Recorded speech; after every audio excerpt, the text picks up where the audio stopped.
जामी ने अमेरिका में मेरी बेटी के खिलाफ शिकायतों के अंबार लगा दिए तुम्हारे सामने, और मेरी बेटी ने पाकिस्तान में रहते हुए, मेरे घर में रहते हुए कभी कोई शिकायत नहीं की। ये होती है तरबियत और किरदार। हाँ तो जाहिर है ना यास्मीन, जिसे शिकायत होगी वही बोलेगा ना। अब ये तो ना बसने वाली बातें हैं। मैं सिर्फ इतना पूछना चाहती हूँ कि ज़ेबा क्यों जामी पर उठते बैठते शक करती है, उसे ताने देती है अस्मा के। ज़ेबा ने तो ऐसा कुछ भी नहीं कहा। मैंने खुद देखा था जामी को और उस लड़की आसमा को आइसक्रीम पार्लर के बाहर आइसक्रीम खाते हुए, और वो भी तब जब मेरी बेटी मेरे घर में थी। तुम भी आ गई ना ज़ेबा की झूठों में। हमारे खानदान में झूठ नहीं बोला जाता, और मेरी बेटी ने कोई झूठ नहीं बोला, बल्कि वो तो मुकर गई थी। कहने लगी अम्मी आपको कोई वहम हुआ है। पर मुझे कोई वहम नहीं हुआ था फरहाना। मैंने अपनी आंखों से देखा। अब इतनी अंधी तो नहीं हो गई थी ना कि अपने दामाद को ना पहचान सकती। मुझे तो कुछ समझ ही नहीं आ रहा। जामी ने तो साफ इनकार कर दिया कि ऐसा कुछ भी नहीं हुआ है। वो लड़की आसमा तुम लोगों की एयरपोर्ट जाने के बाद घर आई थी। क्या? किसके घर? तुम लोगों के घर, और आके ज़ेबा से मिली थी। उसने उसे बताया कि वो और जामी पिछले 10 साल से छत पर एक दूसरे के लिए खड़े होते रहे, और ये कि आइंदा भी ऐसा होता रहेगा। उसने ये भी बताया था कि फरहाना बाजी उसके लिए रिश्ता लेकर आई थी। वो अलग बात कि उसके अब्बा नहीं माने, वरना आज वो जामी की दुल्हन होती। अगर तुम्हें किसी बात पे शक हो ना, तो अपनी सलमा बुआ से पूछ लो। वो ऐनी शाहिद है हर चीज की। मुझे तो कुछ समझ नहीं आ रहा यास्मीन। मैं बात करती हूँ जामी से, मैं पूछती हूँ उससे। अगर ऐसा कुछ था भी फरहाना, तो तुम अपने भाई की शादी वहां करती ना जहां उसकी ख्वाहिश थी। मेरी बेटी को आजमाइश में क्यों डाला? ऐसी बात नहीं है यास्मीन। जामी ने रजामंदी से अपनी शादी की है। ये इंसान 100 लोगों को पसंद करता है, हर किसी से शादी तो नहीं करता फिरेगा ना। हाँ मानती हूँ, मैं रिश्ता लेकर गई थी वहां पर, और ये भी सच है कि अस्मा के वालिद ने इनकार कर दिया था। लेकिन यकीन जानो, मुझे बहुत ज्यादा खुशी है कि ज़ेबा भाभी बनी है मेरी। अस्मा से कई गुना ज्यादा अच्छी लड़की मिली है हमें, और हम सब बहुत खुश हैं कि ज़ेबा हिस्सा बनी हमारे खानदान का। और उसके वालिद क्यों नहीं माने थे? मैंने नहीं पूछा, होगी कोई वजह उनकी। उसकी एक ही वजह थी कि जामी कुछ करता नहीं है। तुमसे किसने कहा है कि जामी कुछ नहीं करता? तो तुम बता दो, क्या करता है वो? अरे यास्मीन, तुम्हें बताया तो है। अब्बा का कारोबार है, उनकी दुकानें हैं, वो सब संभालता है, और फिर हमारी इतनी जायदादें हैं। तुम सब कुछ तो जानती हो हमारे बारे में यार। वो जो तुम्हारे अब्बा का कारोबार था ना, वो तो कभी का खत्म हो चुका है। पूरे बाजार में किसी दुकान पे ना तुम्हारे अब्बा बैठते हैं और ना जामी उनके साथ बैठता है। और रही जायदादें, उनके ऊपर मुकदमे चल रहे हैं। तुम्हें और ज़ेबा को किसी ने जरूर वरगलाया है। इतनी पुरानी दोस्ती है हमारी यास्मीन, और तुम अपना अंदाज देखो, तुम किस तरीके से बात कर रही हो मुझसे। पुरानी दोस्त तो इसीलिए तकलीफ हो रही है। मेरी बेटी के साथ जो कुछ हो रहा है, इसकी वो हकदार नहीं थी। अम्मी क्या हुआ? किससे बात कर रही थी आप? किस बात के लिए अब्बा? बेटा, तुम्हारी शादी का फैसला गलत था। जामी एक गलत इंतखाब था, गलती थी।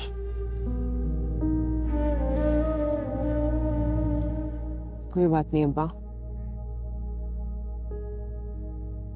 किस्मत। नहीं बेटा, नहीं, किस्मत ही तो नहीं बनने देना चाहता मैं। क्यों हम किस्मत का फैसला तस्लीम कर लें? इसलिए ज़ेबा, बेटा मैं चाहता हूं कि हम एक फैसला कर लें।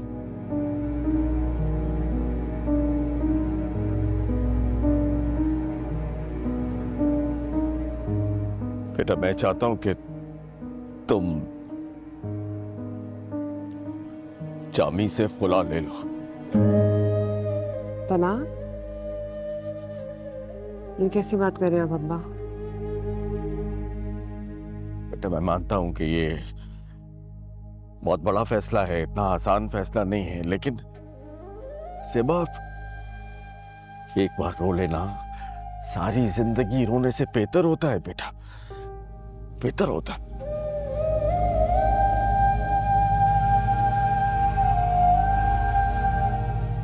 मैं दुनिया का सामना कैसे करूंगी? लोग ये तो नहीं कहेंगे ना कि मैंने उसे छोड़ा, ये समझेंगे कि उसने मुझे छोड़ा है। मैं दोस्तों के सामने मुंह कैसे दिखाऊंगी अम्मा? दुनिया का सामना कैसे करूंगी? बेटा मैं हूं ना तुम्हारे साथ, मैं तुम्हारे साथ खड़ा हूं। इस दुनिया का मुकाबला मैं करूंगा, मैं जवाब दूंगा इसे। तुम इस दुनिया की फिक्र मत करो। बहुत देर हो चुकी है अम्मा, अब आपका मेरे साथ खड़े होने का कोई फायदा नहीं। ठीक है वो कमाता नहीं है, कंजूस है, पैसों में तंग करता है, लेकिन और कोई बड़ी खामी तो नहीं है ना उनमें। सेबा बेटा, जो मर्द कमाना ना जानता हो, कफालत ना कर सकता हो, वो कितना ही सेहतमंद क्यों ना हो, ये उसका सबसे बड़ा ऐब होता है बेटा, सबसे बड़ा ऐब। देखो सेबा बेटा, मैं ये नहीं कह रहा कि तुम उजलत में ये फैसला करो। बेटा टेक योर टाइम, सोच समझ के फैसला करो। क्योंकि सेबा जब एक बार फैसला कर लेना ना, तो बेटा फिर पीछे मत हटना, डटी रहना।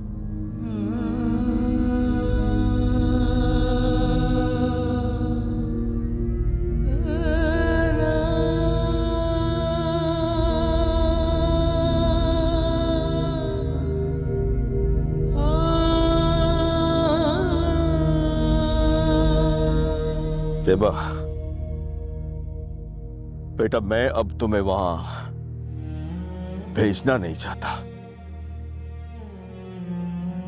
नहीं भेजना चाहता मैं तुम्हें अब वहां।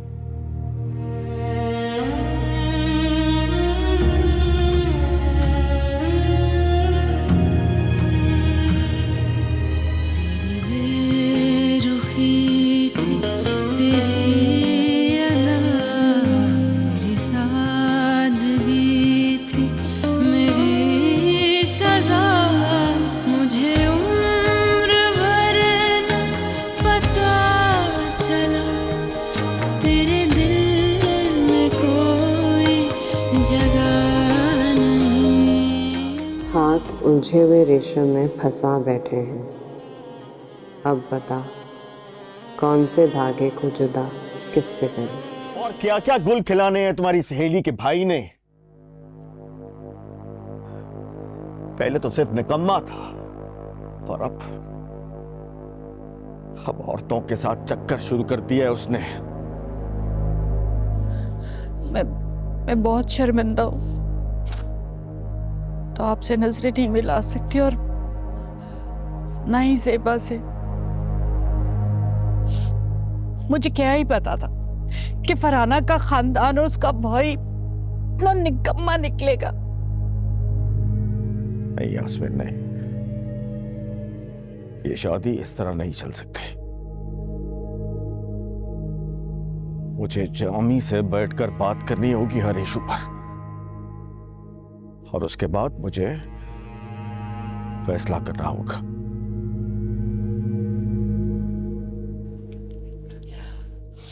मेरा भी आपको यही मशवरा है कि एक दफा उसे बुलाए और उससे बात करे कि फरहाना तो हर बात से मुकर गई है। वो कहती है कि ऐसी कोई बात है ही नहीं। मैं इतनी हैरान हूं कि किस तरीके से उसने मुझसे फोन पे बात की है।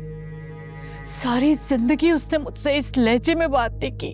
अच्छा हुआ, बहुत अच्छा हुआ जो तुम्हारी सहेली की असलियत तुम्हारे सामने आ गई। यास्मीन, तुम्हारे अंधे एतमाद ने मेरी बेटी, मेरी ज़ेबा की जिंदगी बर्बाद कर दी। तुम्हारे अंधे एतमाद ने।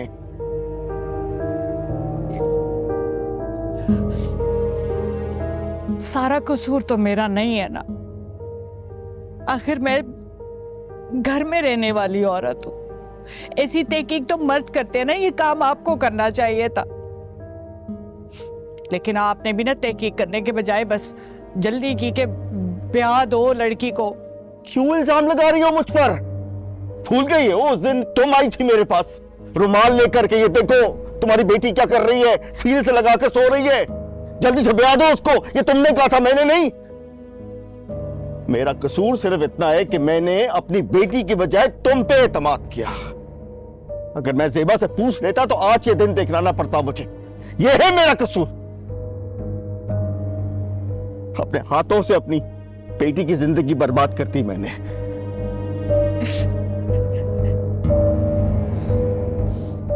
हेलो, अस्सलाम वालेकुम।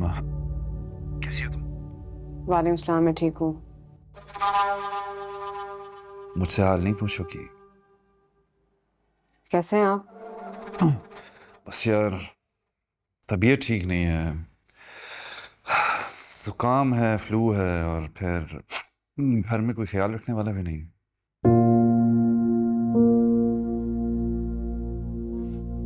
इतना भी नहीं कह रही कि मैं आ जाती हूँ ख्याल रखने के लिए। आप अगर कहते हैं तो मैं आ जाती हूँ।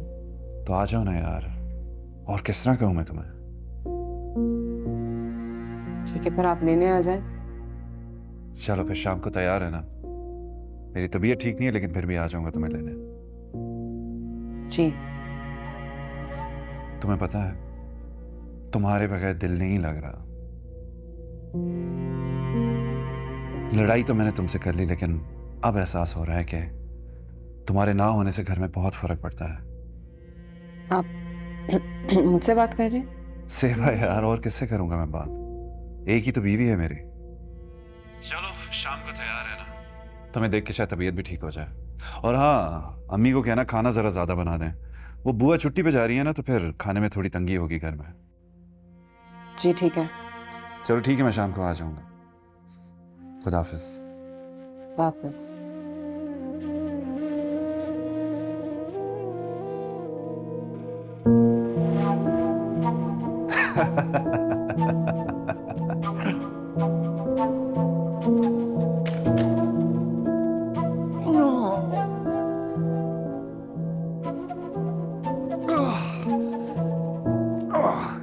चल जानी नहीं यार, बात होगी उससे।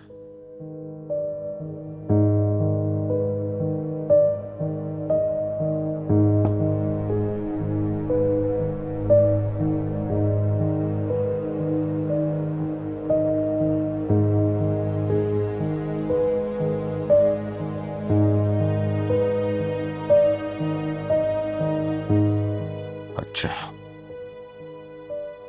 तो ये तुम्हारा फैसला? ठीक है, ठीक है ज़ेबा, अगर ये तुम्हारा फैसला है तब भी आज जामी के साथ बात होगी मेरी।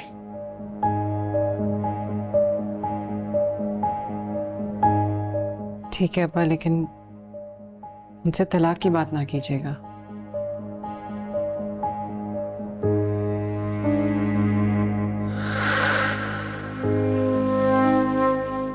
अंकल, दरअसल ज़ेबा और आंटी को कुछ गलतफहमी हुई है। वो लड़की हमारे हमसाए में रहती है और वहां आइसक्रीम पार्लर में वो आइसक्रीम खा रही थी। मैं अब्बा जी के लिए वहां आइसक्रीम लेने गया तो उसने मुझे वहां देखा और कहा कि घर छोड़ दो।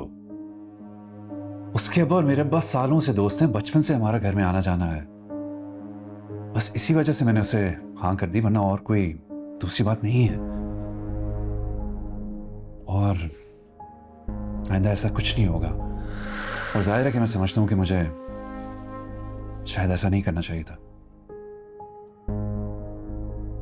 जमशेद, तुम करते क्या हो?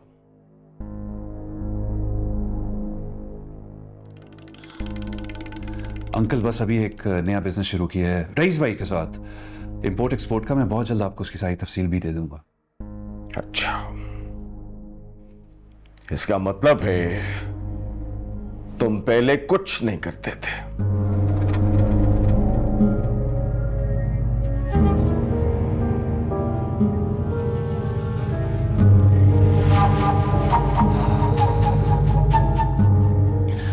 अंकल ऐसा कुछ नहीं है, मैं करता था, बिल्कुल करता था।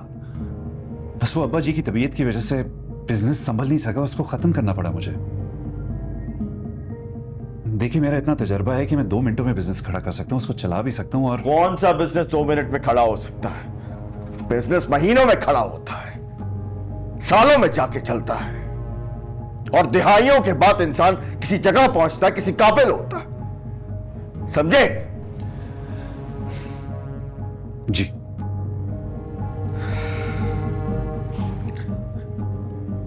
और याद रखना, मैं आज पहली और आखिरी बार अपनी बेटी को तुम्हारे साथ भेज रहा हूं। अगर आज के बाद मुझे किसी भी किस्म की कोई भी शिकायत मिली तो मैं तुमसे पूछूंगा नहीं, अपनी बेटी को वापस ले आऊंगा। याद रखना जमशेद मियां, मेरी ज़ेबा, मेरी बेटी मुझ पर कभी बोझ नहीं बनेगी, कभी नहीं।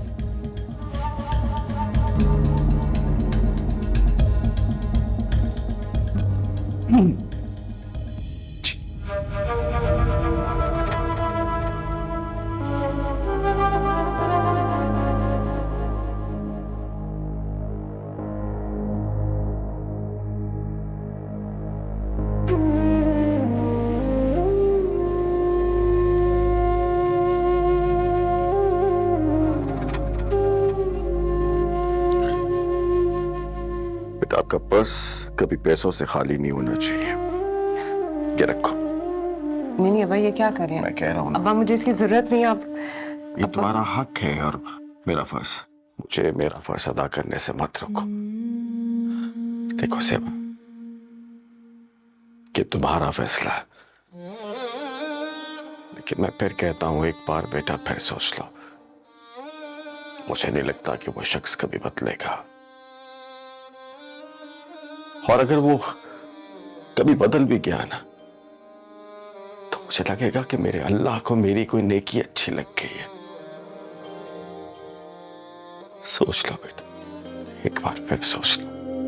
मेरी हमनशी, मेरी मेहरबान, मेरी हमनशी, मेरी मेहरबान, मेरे दर्द की जो दवा नहीं, मेरे आश्क मेरा नसीब है, मेरे आश्क मेरा नसीब है, मुझे तुझसे कोई गिला अपना ख्याल रखना बेटा, और जल्दी आना। नशी, मेरे मेहरबान। अब्बा, मुआवजे भी तो होते हैं ना। बेटा, जिस शख्स में, जिस मर्द में कफालत करने की एहलियत ही ना हो, उनके लिए मुझसे नहीं हुआ करते।